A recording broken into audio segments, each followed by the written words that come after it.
You know, it's strange how some evenings never really end. They just stay with you, quietly burning inside the heart, like a candle that refuses to go out.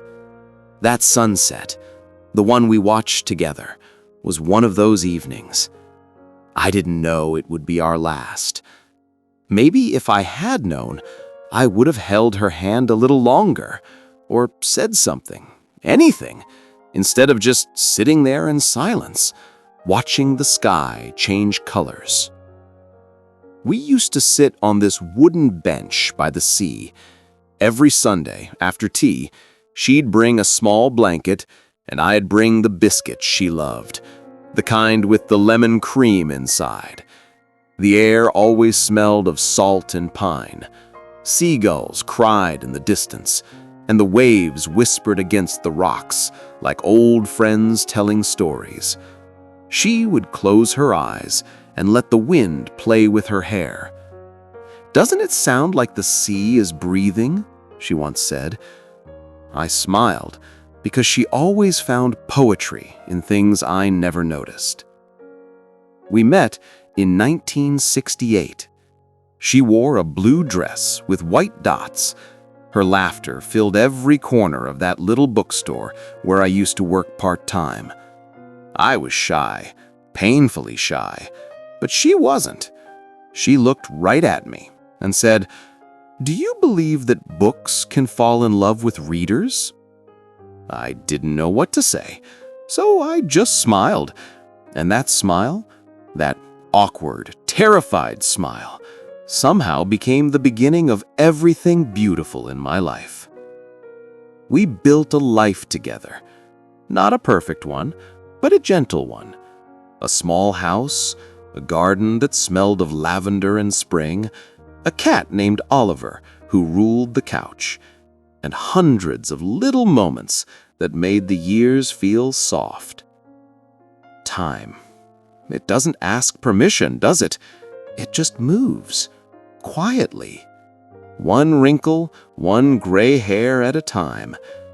She got slower, her steps shorter, but her laughter, her laughter never aged. Every time she laughed, it still felt like that day in the bookstore. Sometimes in the evenings, she'd hum old songs while knitting, and I'd pretend to read the newspaper, but really, I'd just watch her. The way her hands moved, the way the light touched her face. I thought those moments would last forever. But forever is a word for the young. It began with small things. A cough, fatigue, a doctor's visit just to be sure. You know how it goes.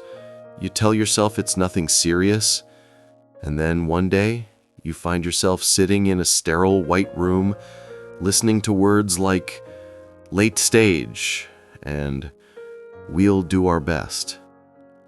She was calm. I wasn't.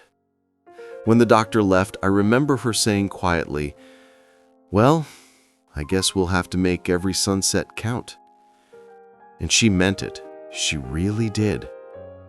From that day on, every evening we'd walk, slowly, to that same wooden bench by the sea. Sometimes she was too tired to walk, so I'd push her in the old wheelchair we borrowed from the neighbor.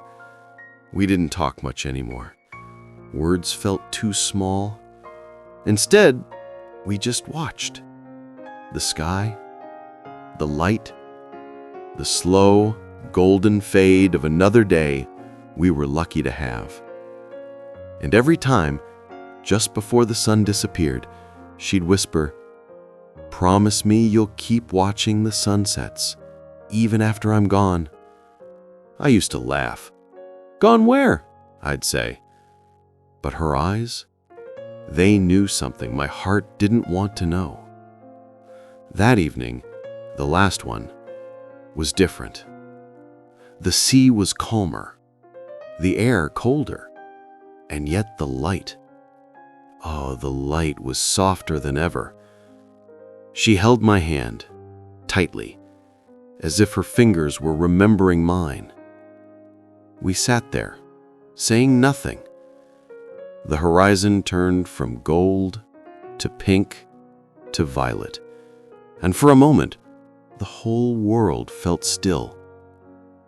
She looked at me and smiled, the same smile from 1968. And then she said quietly, "Thank you for making my life beautiful." She leaned her head on my shoulder, and we just watched until the sun was gone. That was the last sunset we watched together. The days after were quiet. Too quiet. The house felt too big. The garden too empty. Even Oliver the cat stopped sitting on her chair. I tried to fill the silence with noise. TV, radio, anything. But nothing sounded right. So one evening, I went back to that same bench. The sky looked different. Not sad, not happy, just accepting. And as I sat there, I realized something she used to say was true. The ones we love never really leave. They just change the way they stay. Now, I go there every Sunday. I still bring the lemon biscuits. I still spread the blanket. And when the sun begins to sink, I close my eyes and I can almost feel her beside me. Sometimes I even whisper, "Did you see that one, love? It was beautiful, wasn't it?" And in that stillness, I swear, I can hear her laugh again. Life is a collection of sunsets, some shared, some remembered, some we only see in dreams. That day, the day my wife and I watched the sunset for the last time, wasn't really the end. Because even now, every time the light touches the sea, I know she's somewhere in that glow, smiling, waiting for me to sit beside her again. If you ever loved someone deeply, go watch a sunset tonight. Don't wait for the right moment. Every sunset is the right one.